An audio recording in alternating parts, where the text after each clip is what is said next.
थाना अंचल रे ब्राउन सुगर 3 जन को पुलिस ट्रैप करछि जेटा कि बहुत दिन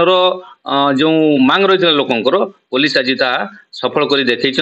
एवं आसंता दिन में सब कम को धड़ा जहर को केमती तीव्रतर भाव लकेट कर ट्रैप कर अंचल को धड़ा जहर शून्य करा जाऊ साधारण जनता दाबी रही। पुलिस कौन जगह चढ़ाऊ करथिले ना स्थानीय लोक माने ताकू धरि ना ना पुलिस निजे ताकू ट्रैप कर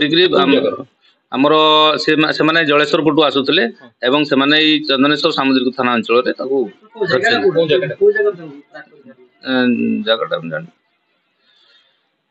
तीन जन थे आपण से जगह उपस्थित थे आम शुणा पाइलु जे 3 जन को धरी एवं पुलिस हिफाजत अच्छा कौन ब्राउन सुगर चालान करथिले से माने गाड़ी टा आम छुआ